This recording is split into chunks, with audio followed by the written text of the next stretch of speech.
अस्सलाम वालेकुम। कैसे हैं आप सब? फर्स्ट ऑफ ऑल तो सॉरी आप सबके साथ कि आप लोग की जो क्लासेस है ना उसमें थोड़ा सा हो गया। ठीक है, एक्विजिशन एक्ट जो है इसकी आज दोनों क्लासेस जो है वो मैं आपके साथ शेयर कर दूंगी, आप देख लीजिएगा। और कल से इंशाल्लाह हम जो हमारा लास्ट एक्ट रह गया उसको हम स्टार्ट करेंगे। ठीक है, ट्वेंटी सेक्शन 23 से स्टार्ट करते हैं। सेक्शन 23 जो था इसको मैंने आई थिंक आपको पढ़ा दिया था। ठीक है, इसमें मैंने आपको सिंपल चीज बताई थी कि अगर आप जो है एक जमीन एक्वायर कर रहे हैं तो उसके बदले में आप उसको कुछ कंपनसेशन दे रहे हैं। ठीक है, आप बदले में मुआवजा अदा कर रहे हैं। तो जब आपने मुआवजा अदा करना है तो मुआवजा अदा करते वक्त आपने कुछ बातों का ख्याल रखना है। ठीक है, तो यहाँ पर 23 के अंदर हमने इस चीज को डिस्कस किया था। अब हम आ जाते हैं 24 के अंदर। 24 में बात की गई है matter to be neglected in determine compensation, कि जब आप कंपेंसेशन जो है उसको अदा करने जा रहे हैं तो किन बातों को आपने नजरअंदाज करना है, किन कौन सी ऐसी बातें हैं जिनको आपने निग्लेक्ट करना है। ठीक है, कुछ बातें तो वो थी ना कि जिनका आपने ख्याल रखना था मुआवजा अदा करते हुए, और जहां पर आपको कह रहा है कि कुछ बातें वो भी हैं, सेक्शन 24 आपको बता रहा है कि कुछ बातें वो भी हैं कि जिनको आपने छोड़ देना है। ठीक है, अब उसमें सबसे पहले कौन सी बात आ जाती है? नंबर 1 पे आ जाती है डिग्री ऑफ अर्जेंसी। अब मैंने यहाँ पे आपने पीछे एक्ट में हमने पढ़ा था कि इमरजेंसी में मतलब आपको पता है कि जब आप कोई जमीन लैंड कर रहे हो, मतलब कोई ऐसी जमीन जिसको गवर्नमेंट को इमरजेंसी तौर पर उसकी जरूरत है और फौरन आपने उसके ऊपर जाकर उसको एक्वायर करवाना होता है। अब यहाँ पर वो सेक्शन 24 में बता रहा है कि जब आप कंपेंसेशन देने लगते हैं तो आपने किन बातों को नजरअंदाज करना है। उसमें जो आपका फर्स्ट पॉइंट होगा वो होगा degree of urgency. Degree of emergency ये है कि फॉर एग्जांपल कोई बंदा है वो कहता है कि मैं, अब आपको इमरजेंसी में उस लैंड की जरूरत है, और कोई बंदा कहता है कि मैं भाई ये जमीन नहीं बेच सकता, ये मेरे बाप दादा की निशानी है। तो सेक्शन 24 आपको कहता है कि उसकी इन बातों को आप छोड़ दें, अवॉइड करें। ठीक है, वो जो भी कह रहा है उसको बस सुने और दूसरे कहाँ से जाता करें। ठीक है, ये चीज।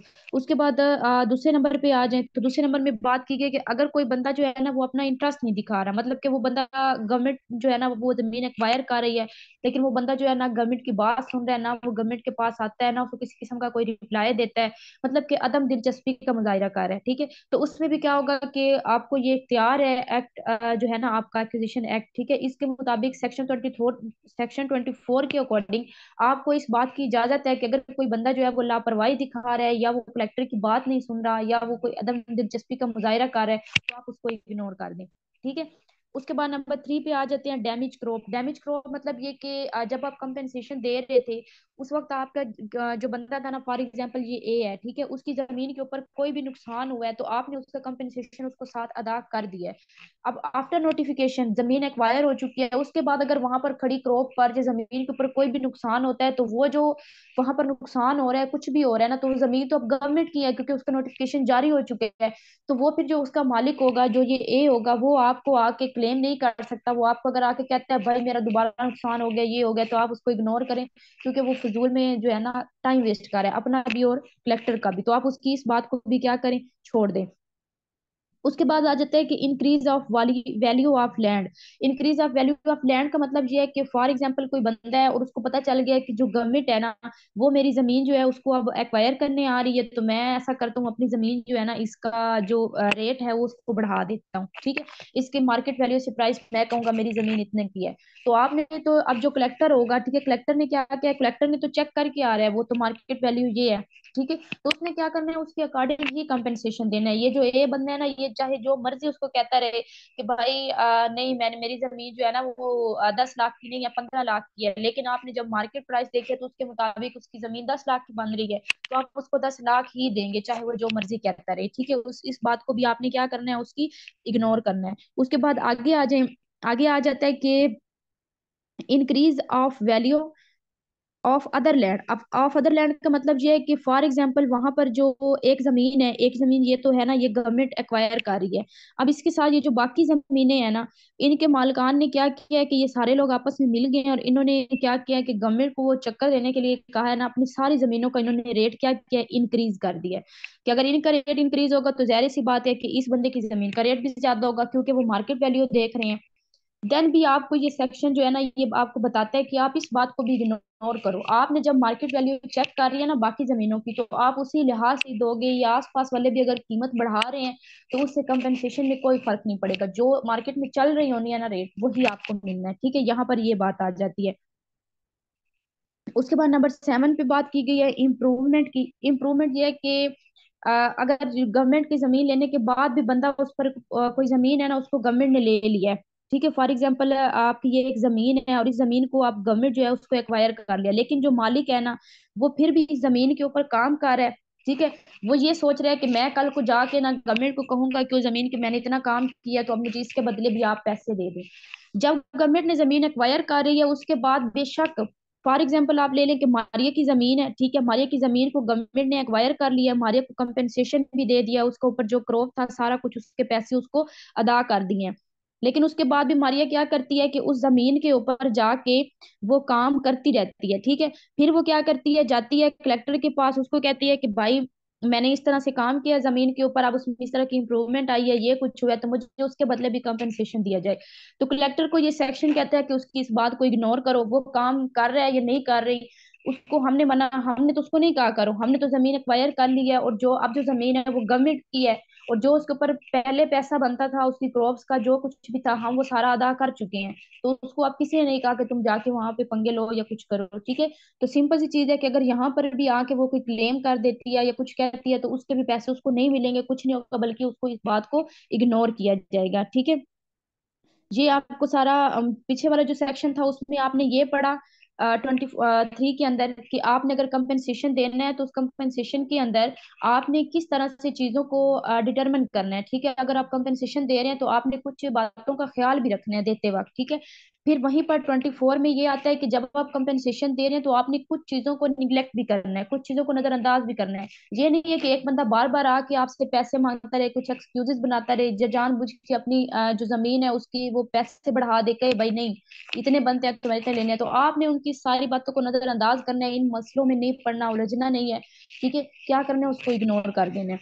उसके बाद सेक्शन 25 की तरफ आ जाए, तो सेक्शन 25 जो है ना उसमें बात की गई है rules as to amount of compensation, rules as to amount of compensation, ठीक है। अब इसमें क्या बात की गई है कि आप कंपेंसेशन जो है वो दे रहे हैं, ठीक है। उसके ऊपर कोई एप्लीकेंट है जो कोई ओनर है और उसको कंपेंसेशन के ऊपर कोई आ गया है, मसला आ गया है, ठीक है। वो कहता था कि इतना बनता था इसने मुझे इतना दिया, मतलब कि उसको कोई क्लेम है या कुछ भी है, ठीक है। तो ये हम पीछे भी पढ़ के आए हैं, तो उसने क्या करना है कि वहां पर अपनी जो एप्लीकेशन होगी वो उसने कलेक्टर तक सबमिट करवानी है, ठीक है। फिर यहाँ पर एक बात और आ जाती है, अब यहाँ पर बात क्या की गई है कि एक एप्लीकेंट है, ठीक है, उसने क्या किया है, अब सेक्शन 25 आपको ये चीज बता रहा है। सेक्शन 25 कहता है कि एक एप्लीकेंट है, वो कहता है कि जो ये मेरी जमीन है ना इसके बनते हैं 4 लाख, वो कहता है मेरी जमीन के बनते हैं 4 लाख। अब जो कलेक्टर था उसने क्या किया, कलेक्टर ने जो है ना उसकी जमीन का बनाया था 5 लाख, ठीक है। अब मालिक जो है वो खुद कह रहा है कि मेरी जमीन का 4 लाख बनता है, तो कलेक्टर वाला 5 लाख उसको नहीं दिया जाएगा, जो उसने अपने मुंह से कहा है ना 4 लाख, उसको वो 4 लाख ही अदा किया जाएगा। यहाँ पर ये आपको सेक्शन 25 बताता है, ठीक है। सेक्शन 25 आपको सिंपल सी चीज एक बता रहा है कि अगर जो कलेक्टर है ना उसने कंपेंसेशन दिया है और जो उस जमीन का ओनर है ना उसको कोई एतराज है, वो कहता है भाई मेरा तो 4 लाख बनता है, ठीक है। तो जो कलेक्टर ने 5 लाख बनाया होगा फिर वो उसको 5 लाख नहीं मिलेगा, आया हालांकि उसमें 1 लाख ज्यादा है, उसको वो 4 लाख ही मिलेगा जो वो खुद कह रहा है, ठीक है। एक बात यहाँ पर ये की गई है। दूसरी बात ये की गई है कि या तो वो रिफ्यूज कर देता है कि जो कंपेंसेशन दिया गया है जो वो ठीक नहीं है, या वो कह देता है कि मुझे कंपेंसेशन दिया ही नहीं गया, ठीक है। तो फिर उसने क्या करना है कि जो अवार्ड वो देगा, अब अवार्ड के बारे में हमने पढ़ा है कि जो आपका कलेक्टर होगा जो इस केस को देख रहा होगा वो एक अवार्ड देगा, अपना फैसला देगा। उसके बाद जो वो होगा ना आपका एप्लीकेंट, ठीक है, उसने क्या करना होगा कि उसके पास कुछ टाइम लिमिट है, उसके अंदर अंदर उसने क्या करना है कि उसको एप्लीकेशन सबमिट करवानी है। अगर वो नहीं करवा रहा, अच्छा अब उसको मसला भी है, यहाँ पर दूसरी बात ये की गई है कि अब एक बंदा है उसको मसला भी है कि जिसने मुझे कंपेंसेशन सही से नहीं दिया, पूरा नहीं दिया, या मुझे दिया ही नहीं है, ये ऐसी बातें बना रहा है अपने पास एक लेक्चर, ठीक है। तो लेकिन उसने एप्लीकेशन जमा नहीं करवाई है, ठीक है, तो अब वो कंपेंसेशन लेने से इनकार कर रहा है, तो क्या होगा, उसका जो कंपेंसेशन का पैसा होगा वो कोर्ट के पास चला जाएगा। फिर वही जो कोर्ट होगा, कोर्ट उसको वही कंपेंसेशन अदा करेगा, क्यों, क्योंकि उसने तो एप्लीकेशन सबमिट ही नहीं करवाई थी उस टाइम के अंदर, चाहे वो रिफ्यूज कर रहा है, ठीक है। तो यहाँ पर आपने सिंपल याद रखना है कि जो सेक्शन 25 है, सेक्शन 25 में बात की गई है, एक तो बात ये की गई है कि एप्लीकेंट जो होगा ना, जो लैंड का ओनर होगा, वो जितना कंपेंसेशन कह रहा है ना उसको उतना ही कंपेंसेशन दिया जाएगा जितना क्लेम कर रहा है वो, ठीक है। पीछे हमने पढ़ा ये नहीं है कि वो जमीन के मार्केट वैल्यू से ज्यादा बढ़ के कह दे तो हम उसको वही दे देंगे, नहीं। फॉर एग्जाम्पल मैंने यहाँ पे एग्जाम्पल भी बताई है कि फॉर एग्जाम्पल जो कलेक्टर है उसने कंपेंसेशन बनाया 5 लाख, लेकिन जो ओनर है वो आके कहते हैं कि भाई 4 लाख है, मेरा तो 4 लाख है, तो उसको 4 लाख ही अदा किया जाएगा, उसको 5 लाख अदा नहीं किया जाएगा। ठीक है, दूसरी शर्त ये है कि अगर वो रिफ्यूज कर देता है, ठीक है, वो कहता है कि जो कलेक्टर है उसने मुझे कंपेंसेशन दिया ही नहीं है, लेकिन फिर उसने अवार्ड के बाद उसने अपनी एप्लीकेशन भी जमा नहीं करवाई कलेक्टर तक, तो उसका वो जो कंपेंसेशन होगा वो कोर्ट के पास चला जाएगा, कोर्ट को वो रकम अदा की जाएगी, फिर कोर्ट वो बंदे को रकम अदा करेगा। दूसरी यहाँ पर बात ये की गई है। फिर तीसरी यहाँ पर बात ये की गई है कि अब फॉर एग्जाम्पल जो एप्लीकेंट है, ये मैंने पीछे भी आई थिंक आपको समझाया था, ठीक है, जो एप्लीकेंट है उसने अब रिफ्यूज कर दिया है, ठीक है, अपनी जो कंपेंसेशन था वो लेने से, वो कहता है कि इसने मुझे नहीं दिया तो क्या होना है, तो वो अपनी एप्लीकेशन किस तरह जमा करवाएगा, उसने अपनी एप्लीकेशन कलेक्टर के थ्रू जमा करवानी है कोर्ट में, वो खुद कोर्ट में नहीं जाएगा डायरेक्ट, उसने कलेक्टर के थ्रू, उसने अपनी एप्लीकेशन किसको देनी है, कलेक्टर को देनी है, ठीक है, और कलेक्टर ने ही आगे उसकी एप्लीकेशन जो है वो कोर्ट तक पहुंचानी है। ठीक हो गया। उसके बाद नेक्स्ट आ जाए सेक्शन 26 की तरफ। इससे अगर समझ नहीं है तो मेरे से दोबारा पूछ लीजिएगा, ठीक है, दोबारा बता भी देती हूँ। सेक्शन जो है ना 23 के अंदर मैंने आपको बताया था कि अगर आप कंपेंसेशन अदा कर रहे हैं तो उसके लिए आपने कुछ बातों का ख्याल रखना है, ठीक है। फिर सेक्शन 24 में कहता है कि आप कंपेंसेशन दे रहे हैं तो उसके दौरान आपने किन किन बातों को नजरअंदाज करना है, ठीक है। फिर आपका सेक्शन 25 आ जाता है। सेक्शन 25 में आता है कि आप कंपेंसेशन अदा कर रहे हैं और कोई बंदा उसके ऊपर क्लेम कर रहा है, क्लेम क्या कर रहा है, वो कहता है कि भाई 4 लाख बनता था, ये 5 लाख नहीं बनता, 4 लाख बनता था, ठीक है। तो अब वो ओनर ने 4 लाख कह दिया, बेशक कलेक्टर ज्यादा दे रहा था, लेकिन अब वो खत्म, जो ओनर खुद कह रहा है उसको वही दिया जाएगा। दूसरी बात कि अगर वो रिफ्यूज कर देता है, वो उसको नहीं लेता, तो फिर क्या होगा कि उसको जो टाइम टाइम उसको जो बताया गया है अकॉर्डिंग टू एक्ट, उसने उसी टाइम के अंदर एप्लीकेशन कलेक्टर को सबमिट करवानी है। अगर वो नहीं करवा रहा तो जितना कंपेंसेशन कलेक्टर ने तय किया उसको वही मिलेगा, वो फिर कोर्ट में चला जाएगा और कोर्ट के थ्रू उसको मिलेगा, ठीक है। फिर यहाँ पर एक और भी बात उन्होंने बताई है कि अब उसने एप्लीकेशन देनी है तो वो एप्लीकेशन किस तरह से देगा, वो एप्लीकेशन इस तरह से देगा कि उसने अपनी एप्लीकेशन जो है वो कलेक्टर को सबमिट करवानी है, फिर कलेक्टर के थ्रू उसकी एप्लीकेशन होगी वो कोर्ट में जाएगी, वो खुद जाके कोर्ट के अंदर नहीं कर सकेगा, ठीक है। फिर सेक्शन 26 पे आ जाए। सेक्शन 26 में बात की गई है फॉर्म ऑफ अवार्ड, ठीक है। पीछे आपने पढ़ा था एक अवार्ड, वो अवार्ड वो था जो कलेक्टर पेश करता है कि आपने के बाद कलेक्टर एक अवार्ड पेश कर देता है कि अब इतना कंपेंसेशन जो है वो इस बंदे को अदा किया जाएगा, ठीक है, ये हो गया। अब सेक्शन 26 में किस अवार्ड की बात की गई है, सेक्शन 26 में कोर्ट के फैसले की बात की गई है, ठीक है। पीछे आपने पढ़ा ना सेक्शन 5 था उसके अंदर आपने पढ़ा कि अगर उसको एतराज है तो फिर उसका केस जो है वो कोर्ट में चला जाएगा। फिर सेक्शन 26 के अंदर कोर्ट जो है वो अपना फैसला पेश करेगा। आज कोर्ट का फैसला किस तरह से होना चाहिए, उसकी भी दो टाइप है, एक तो वो रिटर्न फॉर्म में होना चाहिए, दूसरा उसके लास्ट के ऊपर वो जो लेटर आपको लास्ट पे मिलेगा उसके अंदर क्या होना चाहिए, जज के सिग्नेचर मस्ट होने चाहिए, ठीक है। यहाँ पर आपने सेक्शन 26 में सिंपल याद रखना है और कोई बात नहीं है यहाँ पर कि 25 में कोर्ट के पास फैसला गया है, कोर्ट ने क्या किया उसके ऊपर फैसला सुना दिया 26 के अंदर, ठीक है। और कोर्ट जो अपना फैसला देगा वो रिटर्न फॉर्म में होगा और उसके ऊपर जज के सिग्नेचर भी होंगे, यहाँ पर ये बात की गई है। उसके बाद सेक्शन 27 पे आ जाए। सेक्शन 27 में बात की गई है कॉस्ट की। सेक्शन 27 में किसकी बात की गई है, कॉस्ट की, ठीक है। यानी कि अमाउंट ऑफ कॉस्ट, मतलब किस चीज की कॉस्ट आपने कोर्ट जो आपने अवार्ड जो पेश किया, ठीक है, उसके अंदर आपने कोई कंपेंसेशन जो था वो अदा किया, ठीक है।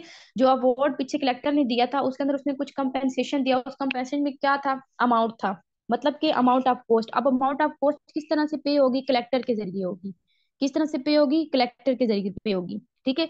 अगर एक बंदा है जिसने रेफरेंस जो है वो दायर करनी है, कोई बंदा है उसने रेफरेंस दायर करनी है और कोर्ट को लगता है कि जो उसने रेफरेंस दायर की है उसकी जो ऑब्जेक्शन है वो गलत है, वो बेबुनियाद है, और उस बंदे पर फिर क्या किया जाएगा, कॉस्ट डाली जाएगी। कॉस्ट किस तरह से, मैं यहाँ पर आपको समझा देती हूँ। सिंपल सी चीज है कि फॉर एग्जाम्पल जो आपका कलेक्टर था उसने क्या किया है, उसने एक अवार्ड पेश किया है, ठीक है। कलेक्टर ने क्या किया है, कलेक्टर ने एक अवार्ड जो है वो पेश किया है, ठीक है।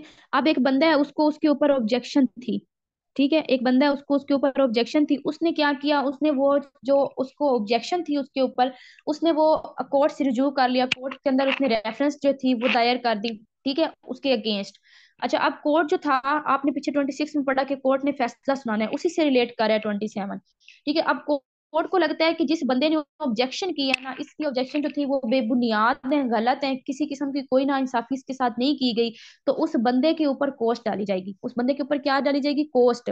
कॉस्ट ऑफ अमाउंट, ठीक है। कॉस्ट ऑफ अमाउंट मतलब क्या, कि जो उसका कंपेंसेशन जो कलेक्टर ने कोर्ट में जमा करवाया था, उसी कंपेंसेशन के अंदर से उसकी कॉस्ट की रकम काट के बाकी जो पैसे होंगे वो कोर्ट उसको अदा कर देगा। अब यहाँ पर भी नुकसान तो उसी को हो गया ना, बेहतर है कि वो कलेक्टर की बात मान लेता, ठीक है। तो यहाँ पर क्या लिखा हुआ है इसके अंदर 27 के अंदर, कि कलेक्टर ने वोट पेश किया, उसके अंदर किसी बंदे को ऑब्जेक्शन थी, उसने क्या कर दिया, जो आपका 25 था उसने कोर्ट में रेफरेंस जो थी वो दायर करवा दी, रेफरेंस भेज दी, ठीक है, कलेक्टर के थ्रू। 26 में क्या हुआ कि कोर्ट ने अपना फैसला सुना दिया।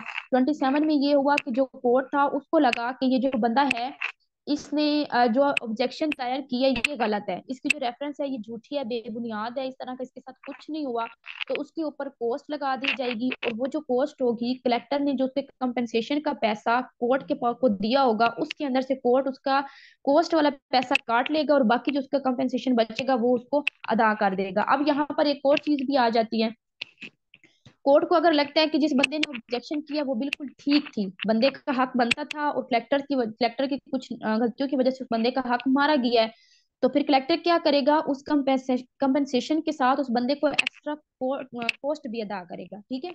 जहां पर सिंपल दो बातें की गई हैं 27 के अंदर। एक बात ये की गई है कि अगर तो ऑब्जेक्शन जो थी वो फेक थी, ठीक है, वो गलत थी, उस बेबुनियाद थी, तो वो बंदा जो है उसके ऊपर जुर्माना लग गया है और उसके कंपनसेशन के पैसे में से वो काट के बाकी पैसे उसको अदा कर दिए जाएंगे। दूसरी बात ये कि अगर तो वो बंदा ठीक था, वो कोर्ट कहता है कि इसने जो रेफरेंस लेके आया है ये वो बिल्कुल ठीक है, इसका हक जो है वो मारा गया है, तो फिर कोर्ट क्या करेगा, जब उसको कंपनसेशन देगा तो उसके साथ उसको एक्स्ट्रा कॉस्ट भी अदा करेगा, ठीक है। यहाँ पर 27 के अंदर ये बात की गई है।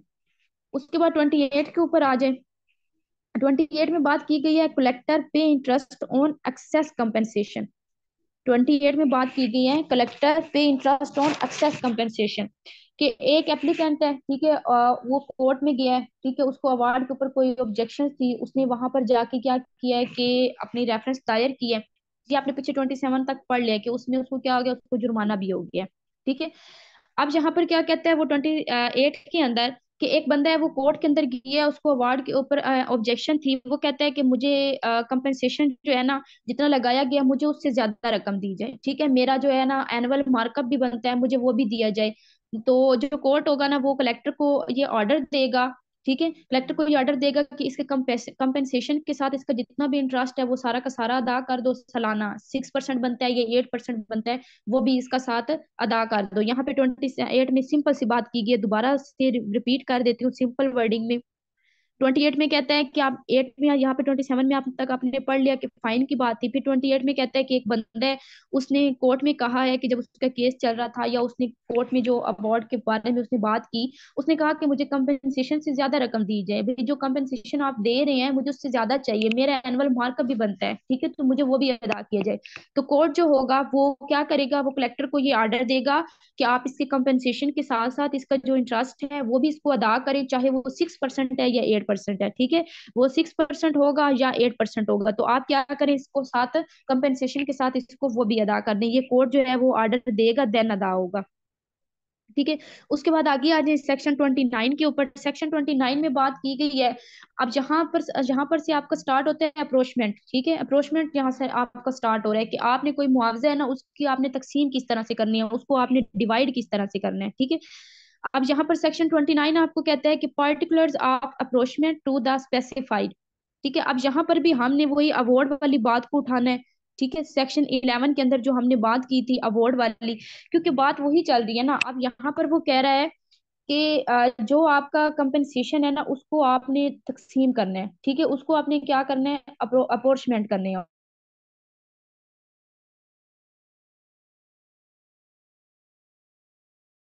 11 में क्या आपका एक अवार्ड दिया था, अब उस अवार्ड के अंदर आप जब आपने एक नोटिफिकेशन तैयार करना है, वो जो एक अवार्ड होगा उसके अंदर आपने एक नोटिफिकेशन तैयार करना है, ठीक है। अब उस नोटिफिकेशन के अंदर आपने ये नहीं करना कि एक ये लैंड है और इस लैंड के ना ज्यादा सारे ओनर है, ए भी ओनर है, बी भी ओनर है, सी भी है और डी भी है, तो आपने ये नहीं करना कि सिर्फ आप ए का नाम जो है ना उस नोटिफिकेशन के अंदर मेंशन कर देंगे, नहीं। सेक्शन 29 आपको बता रहे हैं कि उस वो जो आप अवार्ड जो है उसके लिए आप जो नोटिफिकेशन तैयार कर रहे हैं, ठीक है, जो आप वो लेटर तैयार कर रहे हैं, उसके अंदर आप सब बंदों का नाम लिखेंगे, ठीक है। किसी एक खास बंदे का नहीं लिखा जाएगा, जितने भी लोग होंगे सबका नाम वहां पर लिखा जाएगा उसके अंदर, ठीक है। तो यहाँ पर आपको ये बात की जा रही है।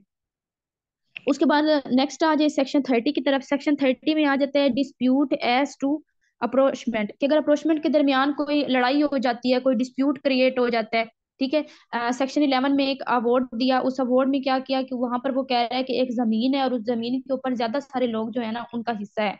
तो आपने जब वो एक नोटिफिकेशन तैयार करना है, जो आप अपना अवार्ड दे रहे हैं, जो आप अपना फैसला सुना रहे हैं, तो उसके अंदर आप सब बंदों के नाम मेंशन करेंगे, किसी एक बंदे का नाम नहीं मेंशन करेंगे, ठीक है। फिर आगे आप आगे साथ ये भी लिखेंगे कि ए का इतना हिस्सा, बी का इतना हिस्सा, सी का इतना हिस्सा, डी का इतना हिस्सा, ए को इतना कंपेंसेशन दे रहे हैं, बी को इतना दे रहे हैं, सी को इतना दे रहे हैं, डी को इतना दे रहे हैं, ठीक है। ये बात होगी सेक्शन 29 में, ठीक है। फिर सेक्शन 30 आ जाता है। सेक्शन 30 में आपको ये बात की गई है कि जो आपका, आप फॉर एग्जाम्पल उसकी डिवाइड करें, आप तकसीम करें, और उसके दौरान अगर आपका कोई जो है ना डिस्प्यूट अराइज हो गया, तो आपने क्या करना है, जो कलेक्टर होगा वो उस केस को कोर्ट के पास रेफर कर देगा। कलेक्टर क्या करेगा, उस कोर्ट को उस केस को, सॉरी, कलेक्टर क्या करेगा, उस केस को कोर्ट के पास रेफर कर देगा, फिर कोर्ट जाने और उनका मसला जाने, ठीक है। अच्छा, यहाँ तक समझ आ गई? अगर किसी चीज की समझ नहीं है तो मुझसे कमेंट में पूछ लीजिएगा। सिंपल सी चीज है। 29 में बात की गई है कि जब आपने फैसला सुनाना है, अब आप जो आपका वो कंपनसेशन है उसको आपने डिवाइड करना है, तो उसको आप डिफरेंट टाइप्स में जब डिवाइड करने लगोगे, ठीक है, एक बंदे का, दूसरे का, तीसरे का, तो जितने भी लोगों के नाम पे जमीन होगी उसके जितने भी ओनर्स होंगे आप सबके नाम लिखेंगे, किसी एक बंदे का नाम नहीं लिखना। फिर आप उसके आगे उसके हिस्से भी लिखेंगे कि इसका इतना हिस्सा, इसका इतना, इसका हिस्सा, इसको हम इतना कंपनसेशन दे रहे हैं, इसको हम इतना दे रहे हैं, इसको इतना दे रहे हैं। सेक्शन 30 में यह है कि जब आप ये तकसीम कर रहे हैं उसके दौरान अगर कोई डिस्प्यूट राइज हो जाता है, तो कलेक्टर क्या करेगा, वो जो केस होगा उसको वो कोर्ट के पास भेज देगा, ठीक है। फिर आपका आ जाता है सेक्शन 31। सेक्शन 31 से बात हो रही है पेमेंट की, ठीक है। सेक्शन 31 से आपका क्या स्टार्ट होता है, पेमेंट वाला पार्ट, ठीक है। अब यहाँ पर 31 में वो कहता है कि payment of compensation or deposit of the same court. अब यहाँ पर भी सिंपल वही चीजें आ रही हैं कि सेक्शन 11 जो था उसमें कलेक्टर जो था उसने एक अवार्ड पेश किया था, ठीक है। अब उस अवार्ड पे क्या होना है, कलेक्टर ने जो अवार्ड पेश किया है उसके ऊपर जो बंदा, जो उस जमीन का ओनर है, उसने भी उसी अवार्ड के ऊपर सेटिस्फाइड होना है, उसने उसको एक्सेप्ट करना है।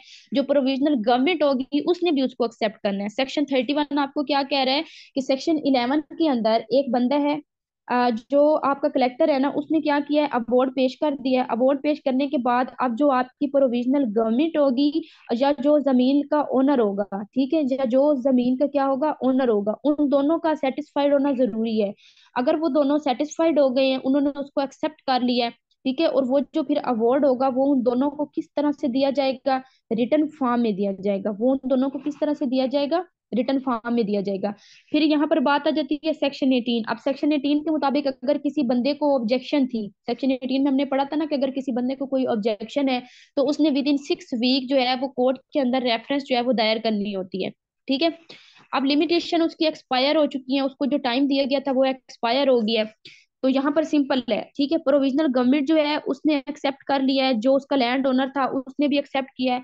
अब हो सकता है कि बाद में उनको लगे कि नहीं, ये जो कंपेंसेशन या जो अवार्ड इसने दिया है ना वो ठीक नहीं है, हम उससे सेटिस्फाइड नहीं है, हमने ये वाला नहीं लेना। लेकिन हुआ क्या है, उनको जो टाइम दिया गया था ना 6 वीक का, वो जो 6 वीक थे वो पूरे हो गए हैं, ठीक है। उनको जो 6 वीक का टाइम दिया गया था वो 6 वीक पूरे हो गए और उन्होंने रेफरेंस नहीं भेजी कोर्ट को। तो कलेक्टर ने जो कंपेंसेशन दिया होगा, कलेक्टर ने जो कंपेंसेशन तय किया है, उन्होंने वही कंपेंसेशन लेना है, चाहे जो मर्जी हो जाए, ठीक है। अगर वो इससे नहीं लेंगे तो फिर वो जो कंपेंसेशन होगा वो कोर्ट को अदा कर दिया जाएगा और कोर्ट जो है वो फिर उसको उनको देगी, ठीक है। क्यों देगी, क्यों, क्योंकि वो कहेगी कि अगर आप लोगों को ऑब्जेक्शन था तो आप लोगों ने 6 हफ्तों के अंदर अंदर क्यों नहीं जमा कराया अपना, ठीक है, अपनी एप्लीकेशन जो थी वो आपने 6 हफ्तों के अंदर क्यों नहीं जमा करवाई, ठीक है। तो यहाँ पर आपने 31 में सिंपल सी चीज एक याद रखनी है। 31 में सिंपल लिखा गया है कि पेमेंट ऑफ कंपेंसेशन और deposit of the same in court, ठीक है। यहाँ पर कहा गया है कि जो अवार्ड पेश किया जाएगा उसके अंदर अगर ओनर को या प्रोविजनल गवर्नमेंट को कोई ऑब्जेक्शन है अकॉर्डिंग टू सेक्शन 18, तो उन्होंने विद इन 6 वीक उसके ऊपर रेफरेंस दायर करनी है। ठीक है, अगर वो कोर्ट के पास रेफरेंस नहीं भिजवा रहे कलेक्टर के थ्रू, पीछे मैंने पढ़ा दिया है, ठीक है, अगर वो कलेक्टर के थ्रू वहां पर रेफरेंस दायर नहीं करवा रहे, उनका जो लिमिटेशन का जो टाइम था वो एक्सपायर हो गया है, तो इसका मतलब ये है कि कलेक्टर ने जो कंपेंसेशन तय किया था उनको वही कंपेंसेशन लेना पड़ेगा। ठीक है, इसके लिए चाहे वो कोर्ट से रिजू करें। फिर देखिए ऊपर बात उसने स्टेटमेंट में लिख दिया है कि सेम इन द कोर्ट, कि सेम इन द कोर्ट कैसे, कि उन्होंने कोर्ट के पास उनकी रेफरेंस ही नहीं गई, अगर उसके बाद वो जा रहे हैं तो कलेक्टर ने जो कंपेंसेशन तय किया होगा कोर्ट भी उनको वही कंपेंसेशन अदा करेगा। यहाँ पर सिंपल 31 में है। ठीक है, बंदे ने रेफरेंस दायर नहीं की है, टाइम लिमिट खत्म हो गया है, बंदा फिर कोर्ट के पास गया, कोर्ट ने वही उसको कंपेंसेशन देना है जो कलेक्टर ने तय कर लिया था। क्यों? सिंपल सी चीज है, आप लोगों को भी समझ आ गई होगी। जब रेफरेंस ही दायर नहीं की, 6 हफ्तों में उस बंदे को पता नहीं चला कि मेरे साथ जाति की गई है, 6 हफ्तों के बाद उसे पता चल गया कि मेरे साथ जाति हुई है, कोर्ट उसकी मैंने और बेतुकी बातों पे तवज्जो नहीं देगा। ठीक है, उसके बाद सेक्शन 32 से मैं आगे नेक्स्ट लेक्चर में आपके साथ शेयर करती हूँ। फिलहाल अभी के लिए इतना ही, अपना ख्याल रखिएगा, दुआओं में याद रखिएगा। अल्लाह हाफिज।